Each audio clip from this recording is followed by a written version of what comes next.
And welcome to Kicking It Old School, episode 4. Here with my buddy Steven. Oh, I got my phone making some noise. Let me turn that off. Almost had it perfect. Always got to mess up something a little bit, right, Steven? Yeah, that's the That's- world of IT. The world of IT is something Always. broken all the time, every single time. If we had a nickel, you and I, for the industry we work for. And I tell you, well, I was Glenn? trying to impress Steven before. I was trying to tell him that, it was 35 degrees Celsius here. I'm in the US of A, so normally I want to talk Fahrenheit where it's 95, but I was swearing. It was like I tried to blasphemy impress almost. him. And he's like, yeah. I said, It was second nature, Celsius. The rest of the planet's using the metric system, except the for whole Glenn. universe. And The whole multiverse may use Celsius, but in US, we use Fahrenheit. 'Cause that's how we are. So how are you doing, Glenn? Well, I'm outside again. So you may hear some kids and stuff in the background because I'm inside. I was hearing I'm kids, inside yes. way too much. So if I can get outside for a little bit, so I'm outside, as you can see on the grid. I got the electric grid behind me. But it's Friday once again, and I'm hoping everyone had a good week. We got some people. We have Wagner's Tech Talk in there, Blue Strings, Alfred, Glenn, and Jay in here. I'm sure Jen will be popping in as well any moment. She's actually driving her sister back home. She's in Jersey somewhere. It's Friday the 13th. It is. So Glenn might get murdered because he's technically closer to Crystal Lake than I'll ever be up here in Canada. So absolutely. But I have my nice disability shirt. This like protects you when you're wearing disability. I should be okay. I don't know. I don't think Jason cares. He probably does not. There's probably some truth there. Yeah, he probably doesn't care. He's probably mentally challenged in so many different ways. So well, he probably was the first kid to do that Common Core, and this is what happened. So look out. Yeah, probably. So what'd you do all week? Anything new and exciting? Any news that we can share with our gang? Actually, a lot of stuff went on this week. I guess I could start off with talking about good old Micro Center. I'm going to pull up Micro Center over here. So a lot of people have been asking. We don't have those in Canada. Not yet. There's only, I think there's like 30 stores in the U.S. right now where we have Fahrenheit, not Celsius. Okay. Miles, not kilometers. But, okay, that joke didn't go very well. Steven's not laughing at all. He's not laughing at all. No, I have the Micro Center logo right on my forehead. Well, it's like an angel halo over you. Hopefully they'll go to Canada. Sure. I'm pointing the wrong way, so it's over here. So, a lot of people have been asking about my, some of my products, like the, let's see if we go over here. I got to find all my stuff here. Let's pull this up here. My driving wheel. I'm not going to lose you, Steven. Don't worry. And my trackball. I'm used to it. Well, Micro Center is going to be our exclusive for my products. So right now, if you want to get the version 3 trackball or the GRS steering wheel, they're going to be available exclusively through your local Micro Center, also online as well, because they do have a website. So if everything goes well with our little test here with them, eventually I think all our products will be exclusive through Micro Center. We'll be getting off of Amazon. So if you are interested in the GRS version 3 trackball or the steering wheel, we have shipped them. They've been shipped. They're on their way toward Micro Center to go into their warehouses. And that will be the only way to get these two items. If you want that version 3 trackball or the steering wheel, you're going to have to go to microcenter.com or to one of the stores. And maybe you'll see me if you're in New York or New Jersey. You may catch me at a Micro Center now and then. I do go around them. So let me take this off Steven's face. He'll be there kissing. I will, of course. Let's get these guys off here. Poor Steven. You know what's really cool is I knew Glenn when he was thinking about this stuff. And here we are a few years later, and he's got products in Micro Center. Isn't that awesome? I think that's awesome. It's kind of cool. Wait till the commercials start. Wait till we start doing the commercials. I'll be like Crazy Eddie. My prices are insane. No, you got to be like Jim Varn when he was doing the Asaya Vern, of his neighbor. And I remember, what was it again? What was it? What was he doing commercials for? Everything. I think it was just different he was doing stuff. commercials for everything. I think he was doing whatever. God rest his soul. He passed away of cancer a few years back. Actually, quite a few years. I think late 90s, like early 2000. Oh, he died early on, but he did I think he did the second Toy Story, and he passed away after that, I think. Shame. When he did that was one of his last gigs, is Toy Story 2, I believe. What character did he play in Toy Story 2? I think the dog, the little wiener slinky dog. I'll have to look that up. I think so. Yeah. I'm pretty sure. There might be some people chiming in there, but I'm pretty sure he was the slinky dog with the accent, the southern accent. I'll have to look that up. I mean? That would be some trivia for me. I'll take it. Yeah, I'm pretty sure that's what it is. Not 100%, but I think that's what it is. He's the slinky dog character, in Toy Story, I think 1 and 2. I'm not sure if he had passed away after 1 or There's whatever. There's like 15 of them now, isn't there? Yeah. There's like 15 Toy Stories now, isn't there? I think they're up to 4 now, I believe. I think. I stopped watching it after 3, but then my kids were in that age where I was forced to watch them again and again and again. So they weren't bad. I mean, the first one, you look at it now in retrospect, you see the dog animation and model, and then you see the ones in the later ones. You're like, oh my goodness. Well, Pixar, I could see them remastering. Pixar overall, I don't think that their art style is on the same level as some other, like, I'm trying to go move off the top of my head. There's better animation out there, more realistic animated movies out there than Pixar. That's their style. They bought the Pixar computer from Lucasfilm, and Lucasfilm sold it just so his wife didn't get any of the money. He was going through a divorce, so he had an off.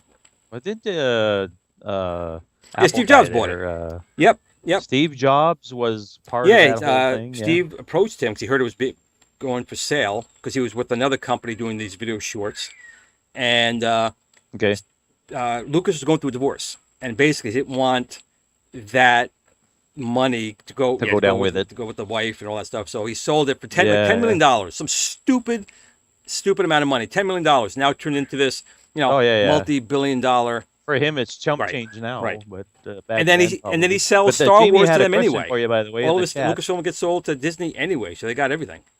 Yeah, exactly. Jamie had a question in the chat. How difficult is it to set up the driving games on the cab user driving wheel? So maybe explain that a little bit. You have to. The wheel is just the wheel itself. You'll need a GRS version 1, version 2, or the USB buttonhole spinner. So as long as the game supports a USB mouse, because that's what the spinners use, like MAME and other game programs like that. Even Stella, you can use the steering wheel. So you just go in your settings for the emulator. Make sure it's set up to accept the mouse, and then you adjust sensitivity. In MAME, you could do analog sensitivity from 0 to 255, and it takes a little time. I've been kind of fooling around with it, so I'll probably post what I use for mine, but it's a little bit to your own liking and what you want to do in there. So it should be, and if anyone knows anyone on the MAME team, and I've reached out a couple of times, never heard back from them, I would definitely like to work with them to make sure that when you have MAME installed, like my settings are already pre-done. You just check a checkbox, and my spinner, trackball, the Star Wars yoke would all work.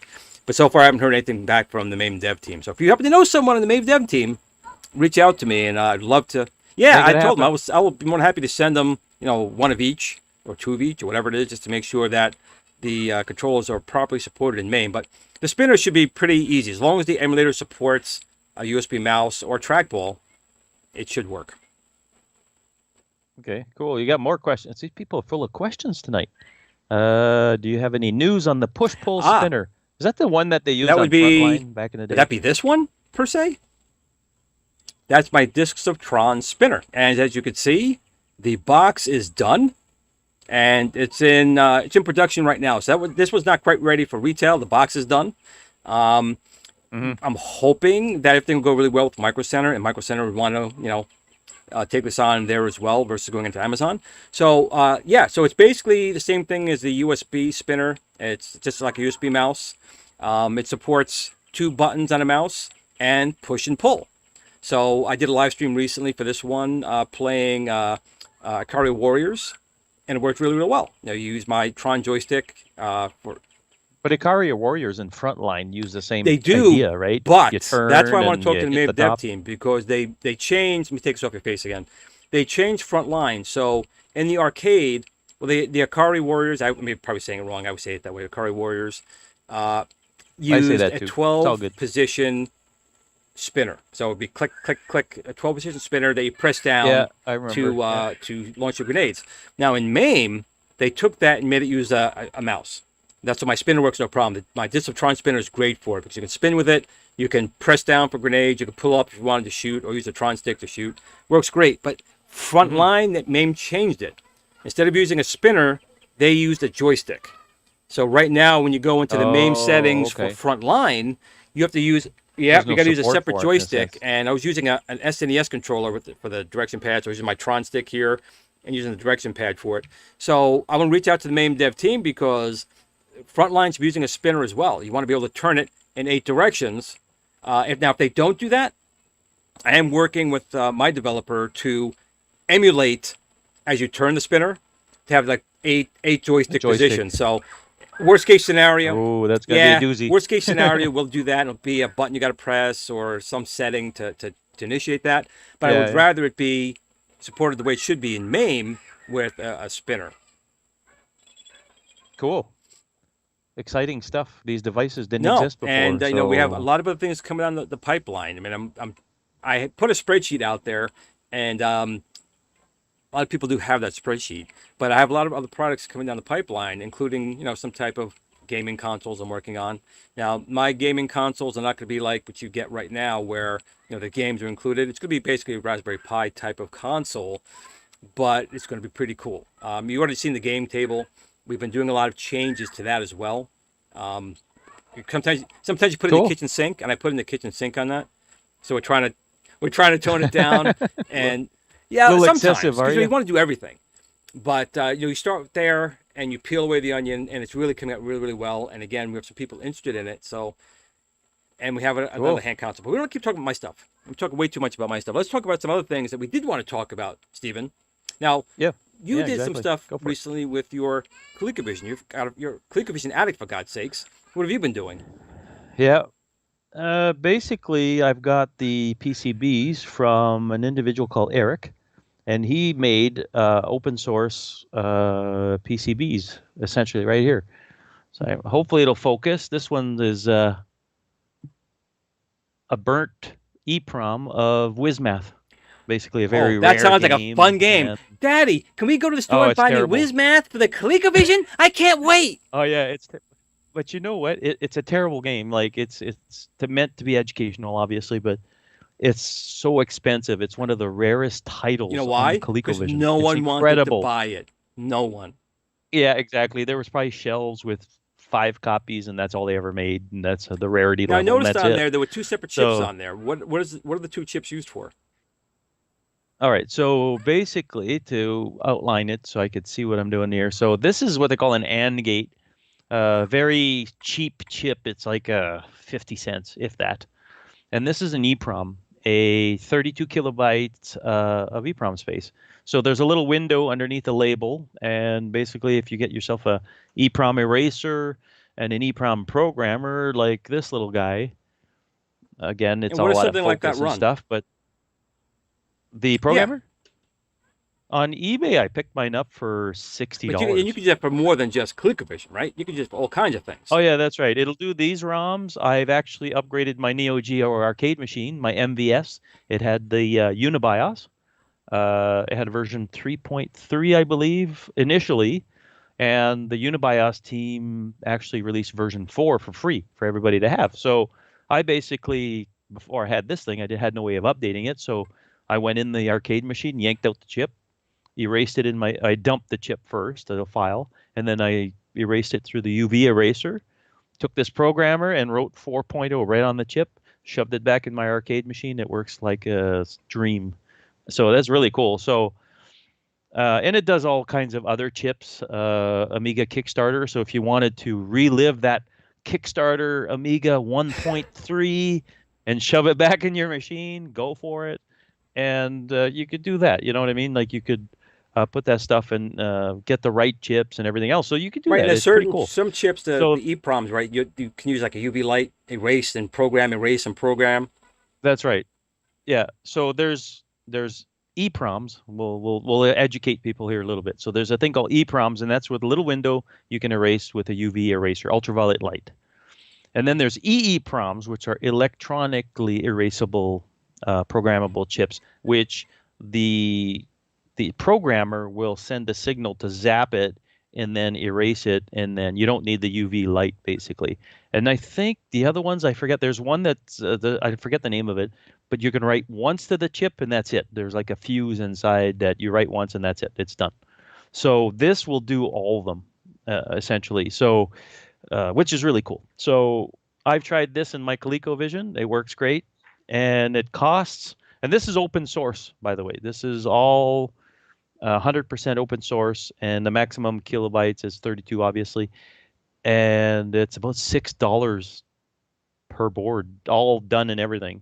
That's not including the EPROM and your time and labor and all that stuff.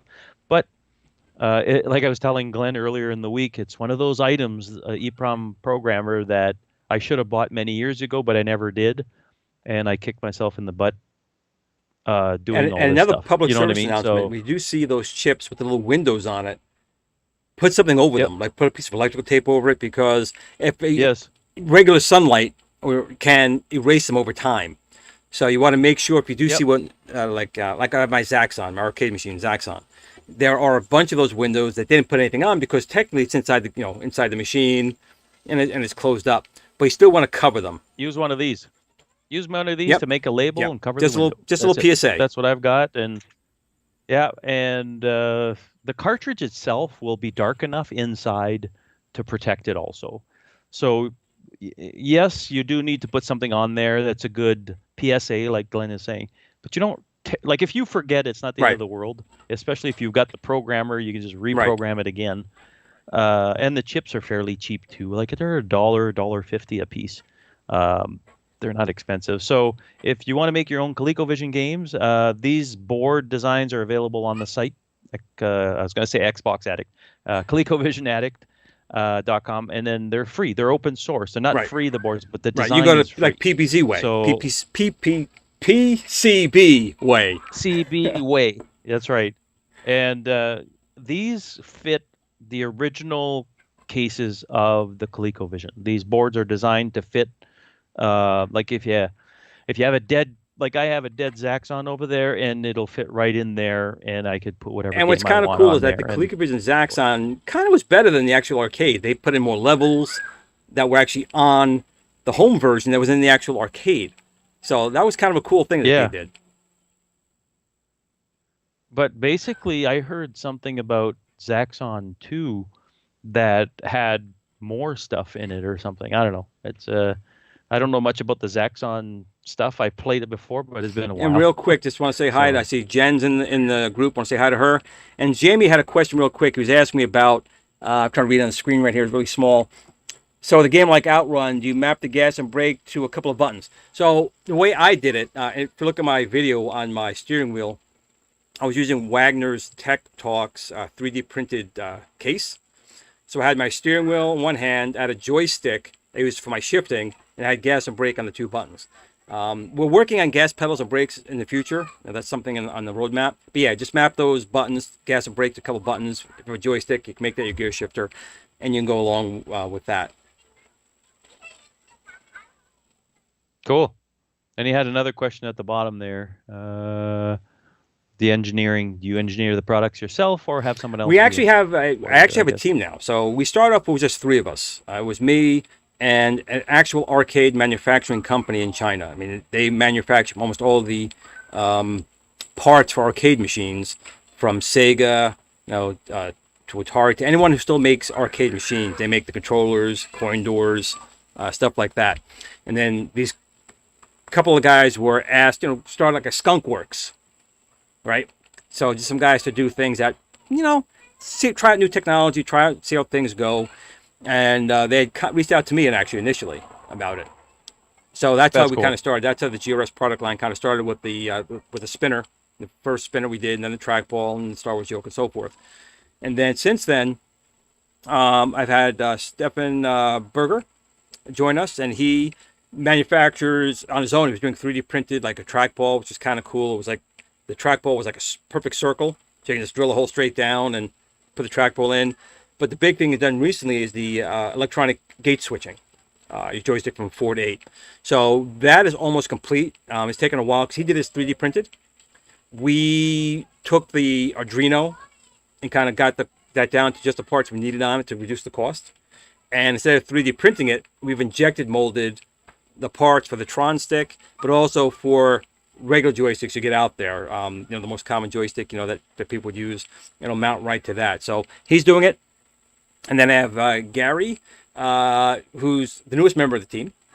And he's the one who designed my 3D printed arcade table that we're still working on, as well as my, I would say, New Wave Toys sized game console, because we're trying to do it in that same form factor, but designing it with machines you wouldn't probably get for some reason or another. But that's not quite done yet, but you probably saw it in Kongs of Rust. If anyone watches Kongs of Rust, I kind of showcased for a short while what it was. It was a Donkey Kong cabinet. And so right now we're at, we have 5-6 people. And to be fair, it's a prototype, not right. a, hey, we're no, going to sell Donkey I can't sell Donkey Kong. Nintendo will over me, but it's a proof of concept. Yeah, I was going to say. The design of the, of both the, the original design of the arcade table was to make it completely customizable.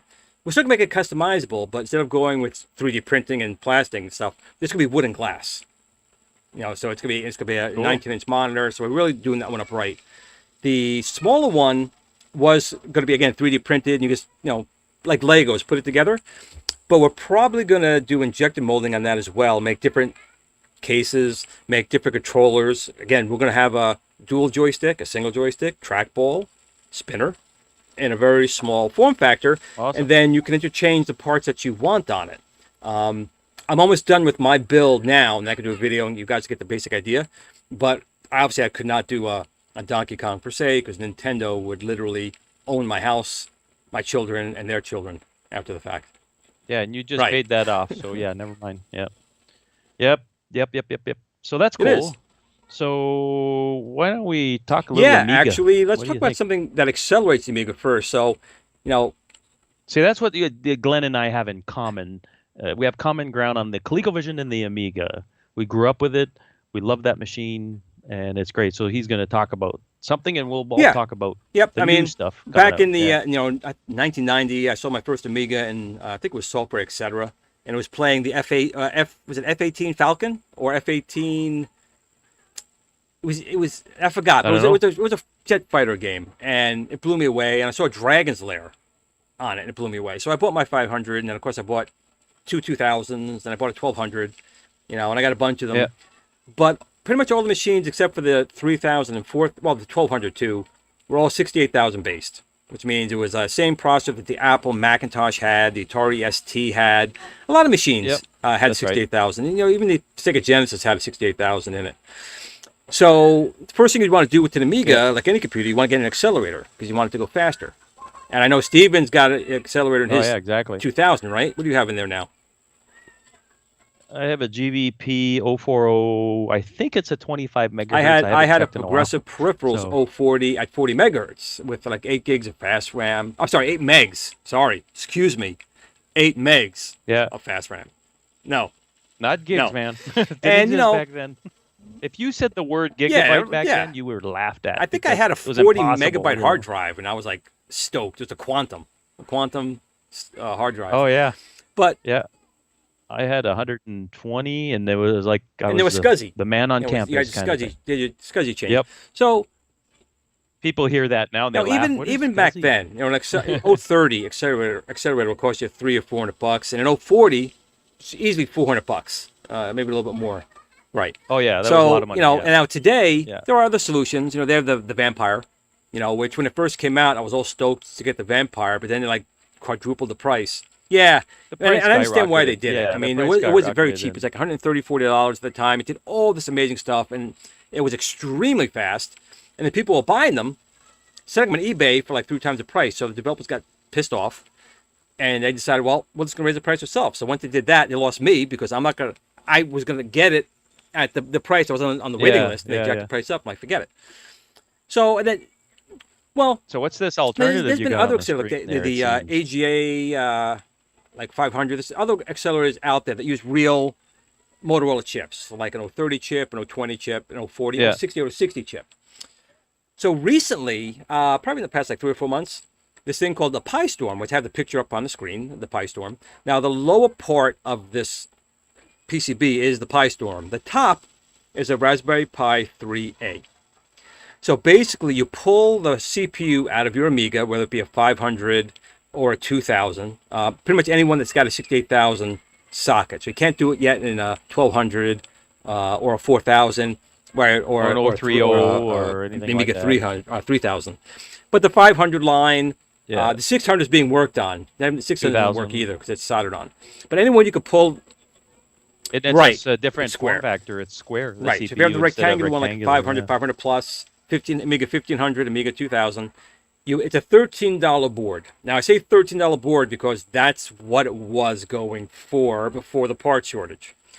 I just got mine in the mail the other day, and I paid about $80 to have it shipped from Australia. And I was actually fine paying that because it's going to give me basically a 70 megahertz 68030, even for $70 is a bargain. And it does much more than that.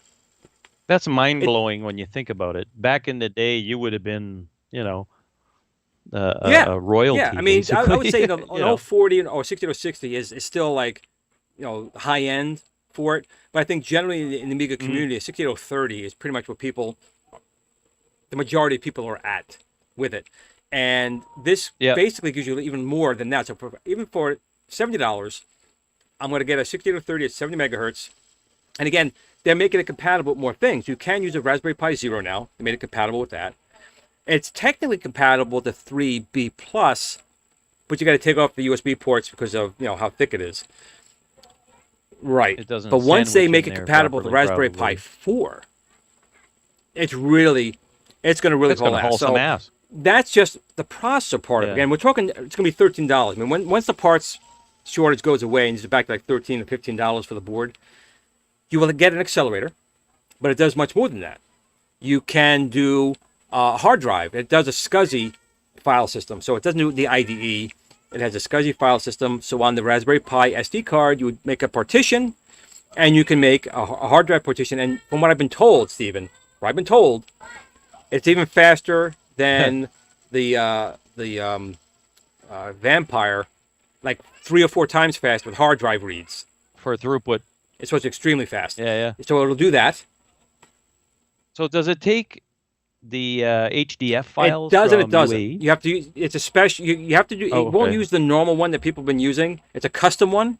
They This Right. is the geeky So- part of our show here. The really nerdy. you do use oozing WinAE part. to make the hard file, but it's got to be done a certain way right now. It's not compatible directly with the UAE file. Oh, But you gotcha. again, you get the Gotcha. accelerator.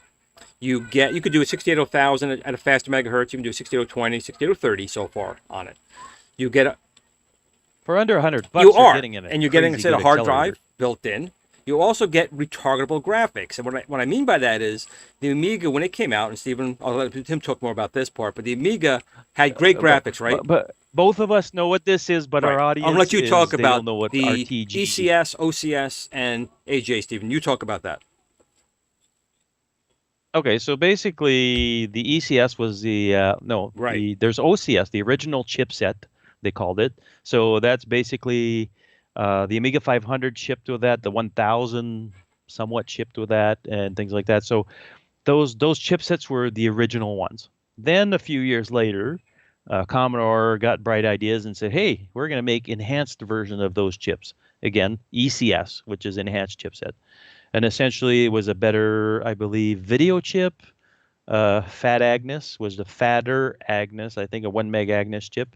So basically a bunch of chips that just took your original Amiga and made it better, gave it more features, all that stuff. And all these chips were socketed, so you just had to pull the chip out, put a new one in, Yes. and then you had to update the Kickstarter ROM, all that stuff. Then there was the AJA chipset. That's like, we'll call it second generation machines from a Commodore, basically. AGA, That is Advanced correct. Graphic Architecture, I think it believes. So that's that jogged my memory, that one. Almost had a nosebleed. So basically, that gave more colors, faster throughput, better screen resolution, all that stuff. It was basically on par, would I say, with the Sega Genesis or more Well, type of graphics, if you AGA will. was really more At the VGA. time, I mean, you're more. getting 256 colors out of You're getting, yeah, 16 that's million. right. So, right, Like almost right, photo quality type right. graphics in a sense. It wasn't 3D No, FX or any 3D stuff. 2D This was powerhouse. all 2D stuff still. So that's right. So, and then after that, Right, Commodore went tits up. right. So that was the end of So, that. right, So that was our little history lesson. So this little box or this little accelerator right. So will do all again, you that, get the right? accelerator, you get a hard drive controller, and you can have retardable graphics. So the Amiga 500 never had the capability for the AGA chipset. ECS was it, which meant you can do 32 colors out of 4096. You could do ham, which gave you 4096 on screen But you at can once. do any animation or games or anything. It Right, was just for a still picture. right. That's it. So the Amiga, Yeah. the 1200 and the 4000 had AGA, or 2000, 3000, 4000 had a slot where you could put in, like a Picasso card. And a Picasso card was The RTG stuff. right. You gave you 16 million colors on screen, like PCs kind of had at the time. The Amiga was easily 8 to 9 years ahead of the Mac and the PC when it came out, but Commodore just never did anything with it. They let it stagnate, and then Apple and IBM kind of surpassed the Amiga, and AGA was just kind of leveling the playing field for the most part. Yeah. But it was a little too late at that point. Amiga just had such a huge lead with animation and stuff. So again, one of those boards, if I remember right, a Picasso card when you bought it was like $200 to $300. Yeah, That's I've got also, a Picasso too in my 2000, right. and So I loved it. It was that's great. built in. So you're getting that built in. So you can now have a feature that the machine never even had available to it in there, That's right. as It well was as a completely different machine if you had right. to buy it. And because you can now go with a different processor that you're emulating, right? Instead of being limited to 2 megs of what they call chip RAM for Chip the RAM, graphics, video and 8 RAM, for basically. fast, which just means a processor had access to it. I think you could do up to 256 megs now of fast RAM. Wow. And that's, again, included because the Raspberry Pi has, 32, 8 gigabytes on the board. So you get that. You That's also cool. have, Wi-Fi and Ethernet built in, which, again, the Amiga didn't have. Now that is still coming. Like you can use the Raspberry Pi to copy stuff off the internet to the Pi, and then you can get it from the Pi into the Amiga, which, as you know, could be a pain when you're trying to copy files over. Oh yeah, it is. So you could do that, but they're going to make it so the Amiga will have direct Ethernet capabilities, and then USB ports, because there are people selling, USB keyboard and mouse adapters. They have to buy special stuff to put in the machine. Yep. So you get, again, all of this for $13. Well, let's say Pi, everything, and the current pricing, it's still a good deal at under $100. Oh yeah, well, a Raspberry Pi 3A, if you go for that one, I think right now is going for 40? about $30, $33 40 plus Canadian. 13. Right. Yeah. So you're talking $60 in a perfect world when the chip shortage is over with. Now, other companies are charging a minimum of like $275 to $300, and that's not with your targetable graphics. That's just an accelerator. Yep. Until you get And to like what's a vampire. really cool with this is that it grabs the voltage, I think, right from the Amiga itself versus Right. having to have an external power supply Right. like a Pi and all that Right. stuff. It'll just draw from the Amiga. Hopefully, it's not drawing too much, but it should be fine. From what I understand from everyone, like I'm friends with Dan Wood. He's done a Yep. test on it, and also Retro Recipes. We'll have to get him on the show. Yeah, Retro Recipes, him as well, has done it. Now, the beautiful thing about this is, it's not, right now the software is catered towards the Amiga. That's kind of like what they're starting out with. But if the machine has a 68,000 original socket, the rectangle, theoretically, it'll work on an Atari ST. It'll work in the original Macintoshes. It'll work in any machine that Has that used... socket. Right, it just Like the needs... Genesis has a socket like that, if I'm not mistaken. No, the Genesis Different used form the factor? square. It used the square. Oh, square okay. one. But it's the same processor as well. Same processor. But Yeah. it's just software. So they would just have to tweak the software to make sure it's fully compatible. 'Cause I think the Amiga, if I'm not mistaken, there were like 3 pins on the 68,000. Making a The stupid Amiga, fast Sega Genesis. That'd be funny. well, yeah. But I think there were 3 pins that the Amiga never really used on the 68,000, so they didn't emulate it in this here. So if you were to drop this into an Atari ST, it may or may not work. It just depends if the Atari was maybe for the MIDI, if they're using those pins yeah. on it. But again, it's just, it blows my mind, because this was, again, released free. You could build it for less. You can just download the specs, get the parts yourself, and build it for like $6. Yeah, exactly. No, it's great. It's this is the way the industry is going, or the communities are going, especially on the Amiga. The Amiga, for a while, you know this as well as anybody, you went on Amiibay, which is one of these forums or whatever, and stuff's going for stupid money. Right. Like I sold a Derringer board, which is an accelerator, I think it was $300. And this was like many years ago, like maybe 5 years ago now. And yeah, it sold for stupid money. So, and I traded with a guy, so equivalent pricing. But this is great though. So this is I can't wait to see where the project ends up and whatnot. So it's pretty good. And I want to welcome Rexer real quick to the show. That didn't know what an Amiga thing was, you know. Right. And welcome Rexer to the show, and Kongs. I see him here as well. Linux lovers here. And real quick, Steve, this is something we talked about last night. Steve and I do talk outside of the show, believe it or not. So another question he had asked was, again, the Amiga, like a lot of computers of its generation, still had the ability to connect to a TV. The Amiga was very NTSC or PAL-based, depending if you were in Europe or in the States. Very broadcast-centric. Right. So even when you're doing the retargetable graphics, if you were playing games, you still had to have your 23-pin monitor connected in some fashion, or a scan doubler had to be connected to it. You had to have a 15 kilohertz monitor, which is old arcade CGA or whatever. Right. And if you had the RTG thing, you needed a multi-sync monitor that did all that stuff. Right. Or you would have two separate monitors. You'd have one VGA monitor and then one like 1084. I had a multi-sync. Well, aren't you special? I had to go with two monitors. That thing was expensive. I had a ViewSonic VGA, and then I had my 1084S, which I still kill myself because I knew not to get rid of it. I knew that was the best. I got two 1084s. I got an S and a non-S. Yeah, I had an S, and I was stupid. A speaker blew on it. I should have replaced it. I got rid of the whole thing, which is the dumbest thing because the Commodore 1084S, if anyone sees one of those, they're the best for retro gaming. If you want to play it, it's got composite in. Clear.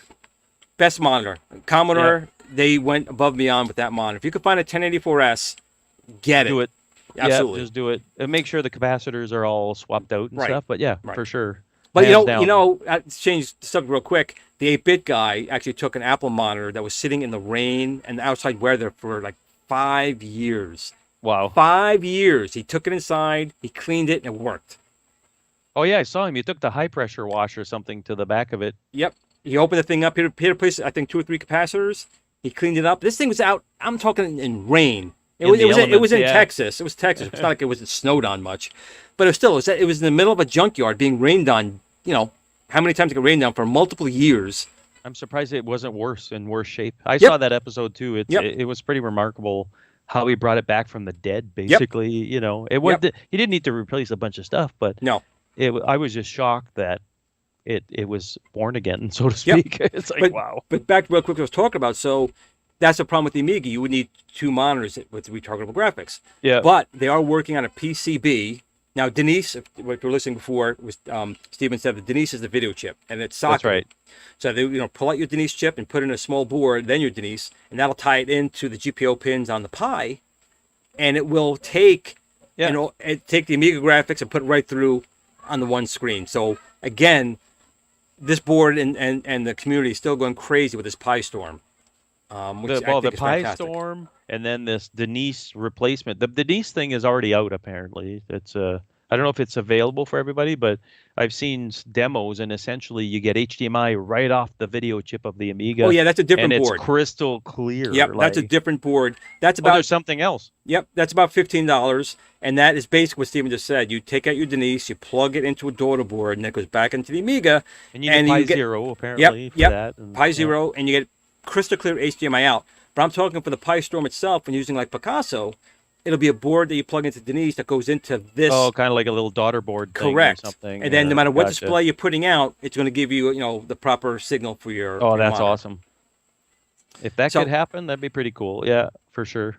Now, since we're talking about the Amiga anyway, there was another announcement. It was kind of a surprise. It was a mixed bag of comments online, but I didn't know what to make of it. It's the Amiga 500 Mini, or the A500. I guess they can't call it the Amiga because they don't own the name. Right. Like the C64. They can't call it the Commodore 64. But what do you think of this thing?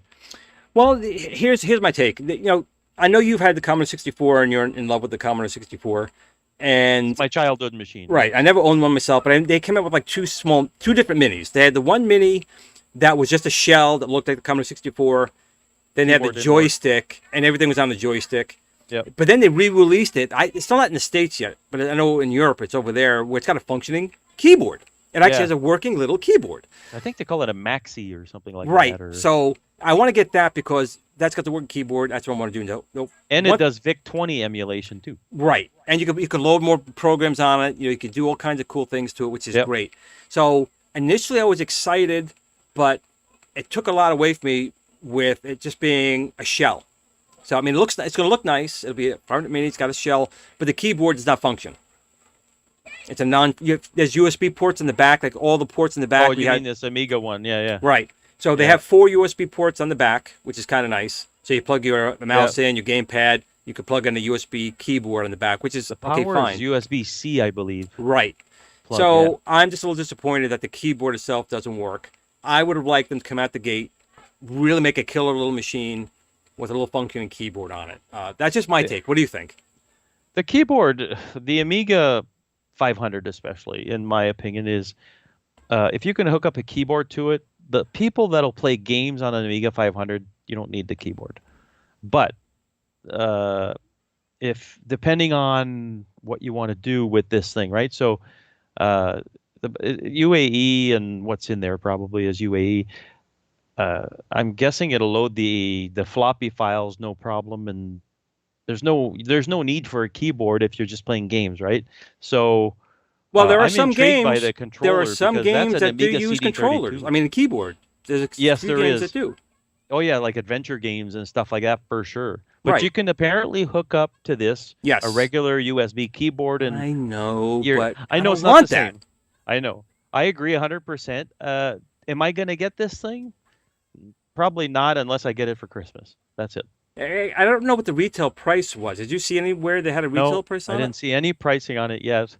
And it's probably going to be in the neighborhood of the same thing as the 664. I think as in Canada, I think it was when it first launched, I think it was about $150, and then they ended up discounting at about $20 or $30 Canadian at Walmart. That's where I got my mini C64 up there. So we're both big Amiga fans, and I agree with you. I probably would not buy this initially unless I saw it at a really discounted price. Yeah. Jamie put it at $139.99. Is that Jamie? Is that the actual retail price of this thing, of the A500? I missed that announcement if they did. I know they've been showing a bunch of other stuff, but my Amiga 500, that was my first Amiga. I saved up my money for it. I bought it off this one guy. His sister worked at the pizzeria I was working at, and he sold me the whole thing for, ironically, $500. Monitor, everything. Oh, with the monitor, that's a good deal. With the monitor and everything else. Like he had the whole shebang essentially, and he had the external hard drive, not hard drive. Floppy. Wait a minute, floppy, and the mouse, and I think he had WordPerfect or whatever. So $139. Do I want it at that price? Probably not. Yeah, I agree. I've got Amigas out the wazoo here. I've got my 2000 sitting over there. I got a Mister FPGA that does mini mig all day long. Well, that's the thing. So it's it's everywhere. It's a good point you're making up right now, because with like the N64, I'm sorry, the Nintendo Classic and the other like the TurboGrafx Classic. Yeah. Not everyone experienced them per se, and to get a little cute one was fine. When you get to like the Commodore 64, the Amiga Mini, when it's not fully functional like with that keyboard, do you really need to have just a device that looks like when you can play it on a Mister, when you can play WinAE, when you can play it on so many other ways? Probably that visual stimulation. That's probably all it really is in the end. It is, I have to admit, it is cute looking. I saw the scale that they had like a pen. I saw on Facebook somewhere that they had a pen beside this thing. And like I said, I'm more intrigued in the controller, because that is, if I'm not mistaken, a near perfect replica of a CD32 controller. It is, but it's USB. I have a CD32, but I don't have the original controller that came with it. But it's going to be USB connecting, and CD2 is not going to take it. I know, but it's still intriguing. They've got the mold that they could theoretically that controller sucks, apparently, too. I thought it looked more like the one that the CD32 had. But that's what I'm saying. CD32. Yeah. Oh, I thought you said CDTV. My mistake. If I did say that, I apologize. A CD32 is what I meant. Yeah, So you I've might got have a said that. CD32. I've got a CD32, and I don't have a controller for it. So I'm looking at that, going, "Oh, maybe but probably not." And the mouse. Who the hell likes that mouse? I hated that mouse. Well, I'm going to bet that's an optical mouse versus the ball. If they made a ball mouse, I'd actually be maybe I would buy it just to have the ball mouse. You know what? That's interesting because the dirt accumulation underneath there was astonishing. And it was terrible. I hated that mouse. After using Logitech products and Microsoft really fancy mice, it was over comfortable the years, though. I mean, I felt the mouse was comfortable, but yeah, the it didn't track the best. But basically, I was slapping that thing on the table, like trying to spin. It was terrible. It was just, it was bad. I didn't like it, but I have fond memories of the Amiga. It was, the Amiga is a cool product, and the 500, my 500 died in a lightning storm, and that was your 2000, wasn't it? That was my 500. I originally had the 500, the one that I bought for $500. I brought it to college, and lightning struck the phone pole outside the apartment building I was at, and it fried it. So I called the insurance company. This is an interesting story. I told you this story before to Glenn, but basically I called the insurance company, and the insurance adjuster wanted to just buy me a PC. And I went, no, you're not buying me a PC. You're buying me an Amiga. And he had no idea what the hell that was. And I said, well, I'll leave it with you and you go look at some prices or whatever. He got back to me. He says, I don't know anybody that sells these things. So I ended up calling my buddy that would sell these things. And we did something sort of, we'll call it semi-illegal, but I didn't want to go to him because of the insurance thing. But he's like, well, you fried your hard drive, right? Well, no. Well, yeah, you did. I'll tell the insurance company you fried your hard drive. And then, oh, you fried this too. Oh, you had a 2 meg Agnes in your 500, right? And he just loaded the thing up, and the insurance company just paid for the whole thing. They didn't care, I guess. But I didn't tell him to do that. He was just helping me out, right? So he was like, yeah, he's passed on since. So if the insurance company is going to run after him, they're going to have to go to his grave. But basically, your monitor is dead too, right? That's how I got the multi-sync monitor, Glenn. That's the truth. So he's like, oh yeah, I'll send you this. What was it? A 1942? Yeah, 1942, model? The multi-sync. Whatever. Multi-sync, yeah. Yeah. So he sends me that. So he's like almost 3,000 worth, And meanwhile, my 500, it was fried, but I was able to get the hard drive out of it and a few other pieces out of it. But it was pretty funny. He just hooked the brother up, as they say. So pretty cool. But the 500, a quick shout out to Nostalgic joined the stream. So Nostalgic, friend of mine from the Atari 5200 podcast, which is another good podcast for guys. I'm on that too. Just can't get away from everything. But now, when that was fried, was it just the power supply, or it actually fried the machine? No. Okay, so it hit the phone pole. So I had a 56 baud modem, I believe. No. Hear that, children? 28.8 at the time. Modem. So it went in the modem. Yeah, analog modem, not this cable digital stuff. It went in and fried the modem. That was really cooked, for real, legit fried. It cooked the modem. It went in through the serial port, fried, I believe, the two CIA Which happens by looking at it. Oh, yeah. Just it died there, and it fried some RAM at the same time. But then it stopped. It grounded itself out and stopped. So the CPU is still good. The hard drive I had in it, all my stuff wasn't deleted or anything, but I got a new hard drive out of it, so I upgraded the hard drive. Essentially, the monitor was still good. There was a few things I was able to keep basically for the whole thing. So, but it hit the phone pole, and I heard it. It fried. Like it legit fried, and I was out of a computer for a few weeks. In Canada, basically. When the lightning hit, is that measured in volts, or you have some weird Canadian word for volts up there? I don't know. Volts. Volts. I was trying to come up with something clever. I didn't come up with anything clever. Get me on the spot. 1 point. But if you haven't experienced, the Amiga definitely was it's a beautiful machine, elegant machine, and if it wasn't for Commodore's mishandling of the technology, it most likely would have dominated desktop video and the YouTube community. That's just the type of machine that it was. Like we're old guys talking about this stuff, but this machine emulated a Macintosh Faster.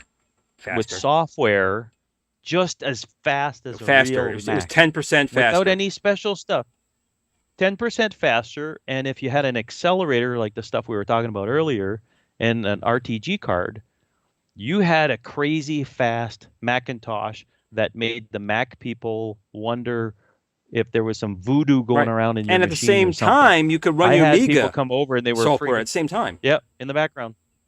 Yeah, in the background. You can press Amiga M, I believe, and then they would switch to the Amiga desktop, and you can have stuff. But this was all in software. It wasn't hardware. And a lot of people have a hard time wrapping their head around that. They were like, really? And even today's machines with Windows 10 and everything, it has trouble doing that to some level, and it had real multitasking back then.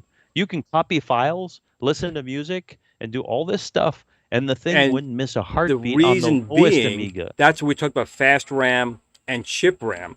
So the video chip, the sound chip, the DMA channels were the chip RAM, where the processor had the fast RAM. So once, basically, it's commonplace today with graphic accelerators, but back then the Amiga was like the first. I shouldn't say the Amiga was the first. The person who designed the Amiga designed the Atari 8-bit line, J Minor. So the graphics chip was a processor. The sound chip was a processor. The DMA channel was a processor. So once it offloaded the graphic routines or sound routines, it could play music, it could be doing graphics nonstop while the processor was doing like the Mac stuff, because the Mac was using everything over in the processor. And that's what was interesting about it, because even the Atari ST, the Amiga did it fast. The only time the Amiga had a problem, and rightfully so, was doing the PC, because that was an x86 architecture, and that's where you needed a different CPU. If it was through software, go out to dinner and come back, and the next line will be there. I admit it. This is the irony of the whole thing: is the Amiga had no trouble emulating or mimicking a Mac, but it had trouble doing a PC and even a Commodore 64 emulation. It struggled with. Like if you ran a Commodore 64 emulator, it chugged along. It wasn't fast at all. But a Mac, it was hauling ass there like nobody's business. It was pretty cool. Like it's overall. And actually, if I remember right, I think the Amiga, a Game Boy emulator on that thing too. I think I was. There was a few emulators of machines. I think there was a Sega Master System emulator at one point, because it kind of uses the same made it too, stuff. but I think you needed the Power PC Amiga for that. Oh, possibly, yeah. So, but this whole thing, the Amiga had different names of chips based on different people. Like, if I'm not mistaken, the Paula chip was based on Paula Abdul. There's a sound chip. There's a music chip. So who was Fat Agnes? I have no idea. The girl down the hall. I don't know. Who knows? Who knows? But that's the whole thing, right? So this, the bottom line, I guess we could talk about something else, but the bottom line on this Amiga 500, the Mini, I might get one if I get one for Christmas, and that's pretty much my consensus on it. I've got Amiga emulation coming out the wazoo. From what I can tell, the interface looks pretty cool for loading games quickly, which is kind of nice. But that's about it. All right, let's talk about something else real quick here, because I know, Stephen, you fixed your printer, and you've been trying to do some retro decals. Yes, basically, here I'll bring these up here. So, I have a color laser printer. Word to, as Glenn would call it, PSA, public service announcement: don't buy aftermarket laser cartridges. I warned you. So, yeah, it's kind of like you and me. We just don't listen. We're the kind of people that don't read the manual when we assemble shit. So what I'm replicating, and I'm almost done, is, I don't know if that's focusing, probably not. Almost. Back. Well, whatever. Anyways, it's the control panel for the original Coleco Pac-Man. It's the Miss Pac-Man. I don't know if that's focusing. It's fuzzy, but we get the general idea. So that's for the Coleco mini-cades from the 1980s. That's early right. 80s. So what I've done is, I've been doing this for a while. Glenn knows I've been procrastinating these little projects. Yeah, it's because of this guy. I'm sorry, because of this guy. Oh, it's my whole house is like a mess now. Yep. Because when Glenn and I first met, I was talking about, hey, I got these little mini Coleco things. I think a month went by and you had bought everything on eBay All of them. that you can get your hands on. It was pretty funny. I'm like, I So, remember those. I don't need them. And then all of a sudden, I bought them all.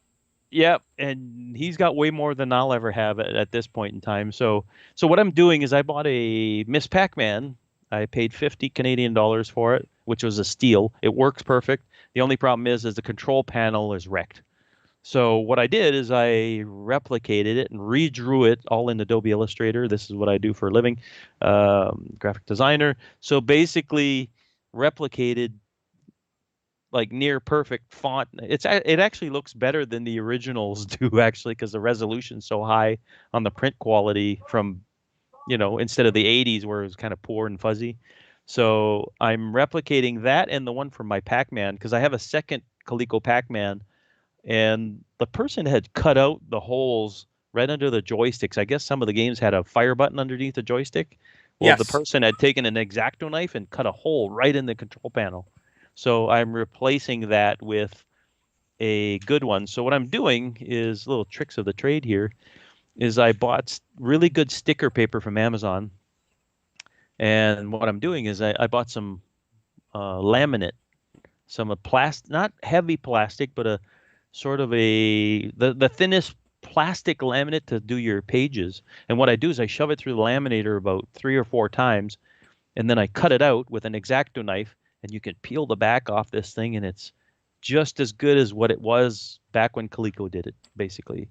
So I've just got to get those done, stick them on, and maybe on the next episode I'll showcase them. And they look, it looks better than new. It's kind of weird because you can see the graphics on the top portion on the marquee, and it's kind of fuzzy and old. And then you see the control panel that's crisp, like it's really, it's excessively new. So yeah, I've been working on that. So that's kind of cool. So I've been replicating those, and I'm working on one of these for. Yeah, it's still fuzzy. Oh well, it's Cliffhanger. So for those of you old schools, that's a Laserdisc game like Dragon's Lair. So working on replica graphics for that. And All that again seems to in be a Adobe very. Illustrator. I played a little bit of that, but a lot of people really seem to like that game. It's awesome because you get the feet and the hands, and then it's based on 2 anime movies by Lupin not by Lupin, which features Lupin the Third, or Lupin the Third, and it's Castle of Cagliostro and The Secret of Mamo. And then they made the game with those 2 movie clips, various clips from both movies. And it was a lot of fun. I own the laser disc of this thing, and there's a guy on Facebook trying to sell me the cabinet $1,500 later, and I'm like, oh, I don't know if I want it at $1,500. That's not a bad price though. Does It's it not work? complete though. That's the thing. There's no boards or anything. It's the cabinet Oh, and the TV, but it's the actual cabinet. So I'm intrigued, but at the same time, I'm going to pay like $300 to have it shipped from the East Coast. And where's he from? New Brunswick, I believe. Oh, okay. So out on the East Coast in Canada, but still, it's $200-300 to have it shipped by truck. So yeah, it's nuts. So the temptation is there, but I haven't decided yet. I'll maybe just stick with the mini, and that'll be the end of it. So I've got the control panel done. Here, let me grab the control panel. This is the control panel for the Cliffhanger 3D printed. This was done incidentally by our good friend Glenn here. I remember printing that. Yep. So basically, this is the mock-up graphic to line everything up with all the buttons and everything else. So I'm going to be peeling this off and putting a really nice version of it with a laminate. What he calls the mock graphics is the Glenn graphics that get stuck on. Yeah, basically. So I'm trying to get it to look really good and whatnot. So once I'm done that, then I'll showcase it and everything else and bring it on the show and show you guys. So it's pretty cool. So it's pretty neat stuff. So it's all these little knickknacks that I've been working on, I guess, but pretty cool stuff. So this Coleco EPROM stuff, and it's exciting times. You know what I mean? So. Well, it is because when we were kids, you never would have imagined you would have had these things when we got older. Oh goodness, no! Like burning an EPROM. You mean I can have any game I want on there? What? You'd blow your mind, right? So all these flash cartridges that exist. Imagine that you had flash cartridge back. Oh, first of all, you would have had every kid in the town at your house, no matter what console you had. If you had like all those games, Forget it about would be stolen probably a few days later. Probably some dude would have got desperate enough to commit a crime. That's exactly what it is. So it's like, hey, did the chat disconnect? Looks like I got it's still reconnected. No, it says chat disconnected. Please wait, try again and reconnect you. Successfully reconnected. Weird. So, other than that, I hope you guys like this show. I'm gonna do up some more graphics. I've been feeling under the weather this week, so hopefully, we're gonna basically try to get the graphics and make it look authentic. And then we're talking about having guests. So if you have guest ideas, that's also a good thing. So we'll see how that goes. But did you watch the season finale of The Bad Batch, Glenn? No, I haven't seen the finale. I think I'm only on episode 12. You're getting close to the end. Yeah, I'm close. Did you watch any of the new Transformers that was on Netflix? I think it was Kingdom. It's very good. It's good, and they left it open. I won't say spoil anything, but they left it open. It was a trilogy. They did all three, but it's definitely left open to do another one. Voltron, that was really good. I've only watched a few episodes, and I didn't hold my interest, so I tried again. It's really good. It's really, really good. Like my son and I watched it, and he was at the age where he's being picky. He's at the age where cartoons were cool still, but then cartoons are for little kids. Cartoons are always for cool adults. Yeah, I know, but he's at that teenage transition, right? That's for little kids and not him, 16 years old. So, but he enjoyed that thoroughly, 100%. He loved it, and he says, "Oh, I can't wait till there's another season." But they wrapped it all up in the end, so it was really good. Voltron was, in my opinion, was that 3 seasons? Voltron? I think so. Yeah. It seems to be Netflix seems to be that's a thing. 3 seasons if it's a good show. Yeah. My son got me hooked on a show on there on Netflix called Outer Banks. It's a bunch of kids. It reminds me a bit of Goonies, but with mature themes, not like crazy mature themes, but less kiddie, and they look for treasure and all this stuff, and there's all kinds of murders and all kinds of it sounds like a great kid show. Stuff. Yeah, it's kind of interesting. It's a very stressful show to watch. You'll walk off, away from the TV, and you'll be still stressed out about the whole story. It's kind of weird. So it's kind of interesting. So we'll see how that goes. But did you get to see the Free Guy movie? Did you see that? What movie? Free Guy. I think it's called Free Guy with Ryan Reynolds. Ryan Reynolds. He's in a video game and he basically he's like an NPC in the game, where non-playable character, and he figures out that he's in a game. I didn't see it yet, but it looks kind of interesting. It looks like a fun ride movie. This also on Netflix or Amazon Prime? No, I think it's at the theaters. Oh, they're definitely actually going to go out and get COVID kind of. Yeah, no. If you're up for that sort of thing. What's a movie theater? I haven't seen those in forever. They're still around. You know what's interesting is that I heard somebody a couple of weeks ago go, "Yeah, I went to the theater." I was like, "What? Really?" So I was just shocked that, yeah, we get to go back to the theater. Oh, okay. Nice. And you're just sort of catches you off guard a little bit, right? Yeah, my son, his friend went to see the new Suicide Squad. And that was good. Well, he said it was like 4 people in there, and there were 2 or 3 already. So it was like one other person in this theater. So I don't know if theaters are recovering anytime soon. I don't know. It's you can get it to watch it on HBO Max or whatever it is. Right. So, but it was good. It was, Margot Robbie's the Harley Quinn is so good.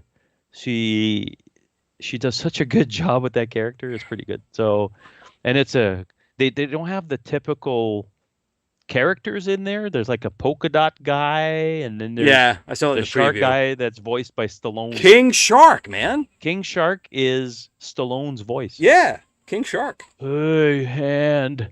He just points at his hand like he's got a limited vocabulary and brain capacity, I guess. Oh, and he just wants to eat people. Yes. He just wants to eat people and consume them. It's pretty good. Like I enjoyed that movie better than I thought I would. The previous Suicide Squad was garbage. Suicide Squad. Yeah, I didn't even bother. And then the Harley Quinn movie standalone, I didn't watch that. It was actually good. It was actually pretty good. It wasn't something to write home about, but it was okay. It was. I've seen worse. Well, since I am home, I don't need to write home about it, so I'm not going to see it. Yeah. Is your chat working? What's your last comment? My last comment in here is from Jamie, nostalgic for the 1970s. I thought about good. getting. I'm just making sure that it just been on that one for a while. So, well, people are listening to us, Steven. They're not talking and texting. They're listening to us. I guess it's not like come on, man. Everybody else in our lives that text all the time. It's like But we are. It's good. We are at our limit for episode 4. Awesome. So we're going to end it here. And like I said, we're going to be back talking about some other good things. And if you have any ideas, you can hit me up at glensretroshow@gmail.com. If you have any show ideas or guests. Guests, yeah. We're going to do the guest thing for sure. Yep. All right. Steven, do you have any closing comments? Anything you want to talk about? Nope. Nope. No, not yet. It was a rough week for me from a health standpoint, so I'm just happy it's Friday and I get to relax. And you know why that is? Because you're on that Celsius. You're on that Celsius stuff in kilometers. Get on miles and Fahrenheit and you'll be fine. Maybe they have metric in age or something. Maybe there's a metric age thing. Maybe like the dog year, cat year thing. No, maybe not. Who knows?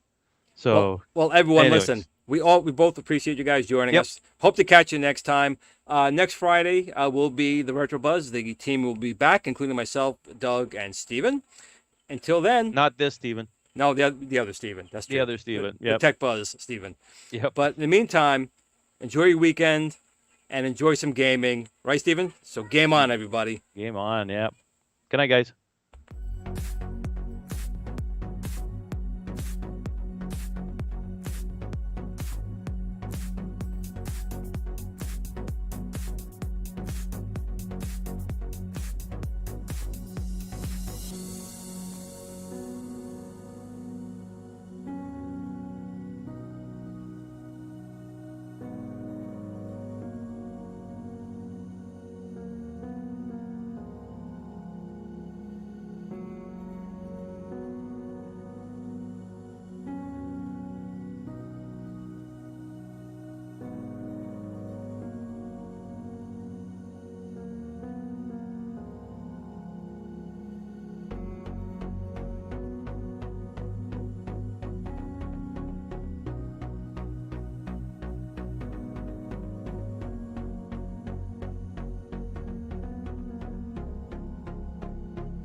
At the Tiny Arcade fan page. Remember, don't admire people too much. They'll disappoint you.